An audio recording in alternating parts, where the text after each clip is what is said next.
જગન્નાથની રથયાત્રાના પર્વની રાજ્યના તમામ નાગરિકોને ખૂબ ખૂબ શુભેચ્છાઓ। અમદાવાદની આ રથયાત્રા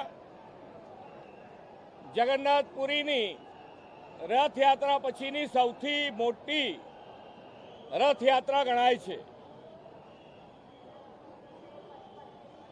આ પવિત્ર દિવસે ભગવાન સામે ચાલીને નગરજનોને દર્શન આપવા માટે નીકળે ત્યારે નગરજનોના દુઃખ કષ્ટ નિવારણ થાય એ આપણા માટે સહજ છે।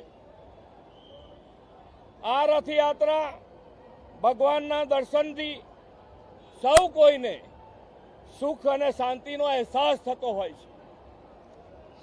ભક્તિ આરાધના સેવાના પર્યાય સમી રથયાત્રા આજે લોક ઉત્સવ બની ગઈ છે। રથયાત્રા શાંત અને સલામત રીતે આખી સંપન્ન થાય એના માટેની પૂરી વ્યવસ્થા કરવામાં આવી છે। આજે અષાઢી બીજ અને અષાઢી બીજ એટલે કચ્છી ભાઈ બહેનોનું નવું વર્ષ। રાજ્ય દેશ અને દુનિયાના દરેક કચ્છી ભાઈ બહેનોને નવા વર્ષની ખૂબ ખૂબ શુભેચ્છાઓ પાઠવું છું। પુનઃ એકવાર અષાઢી બીજ આપ સૌને અનંત શુભકામનાઓ। આ પવિત્ર પર્વ ગુજરાત તથા સમગ્ર દેશ માટે સુખ શાંતિ અને સમૃદ્ધિ લાવનાર બને એ જ ભગવાનના ચરણોમાં પ્રાર્થના। જય જગન્નાથ। ચાલો હવે તો નીકળીએ। જી સર।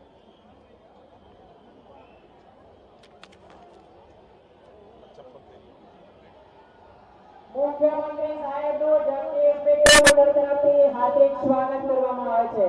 મુખ્યમંત્રી સાહેબનું જગદીશ મિત્ર મંડળ તરફથી હાર્દિક સ્વાગત કરવામાં આવે છે। જય રણછોડ। આ રથને ખેંચશે જેમાં ભક્તો સામેલ હશે। 2000 જેટલા સાધુ સંતો વૃંદાવન અયોધ્યા પુરી મથુરા આ નગરીઓથી અહીંયા પધાર્યા છે અને આ રથયાત્રામાં અમદાવાદની આ રથયાત્રામાં સામેલ થયા છે। તે સાધુ સંતોના ચરણ કમળ આ મંદિરમાં પડ્યા છે અને અનેક લોકો ભક્તોના આ ભાવને કારણે આ હૃદય આપણે સ્થિત છે। મન શ્રી દિલીપદાસજી મહારાજ અને મહેન્દ્રભાઈ ઝા આ વ્યવસ્થાને યોગ્ય રીતે સંભાળી રહ્યા છે। જગન્નાથજીની આ સુંદર મજાની ભવ્યાતિ ભવ્ય યાત્રા જેની આતુરતા આપણા સૌ ભાઈઓ બહેનોમાં સદાય રહી છે।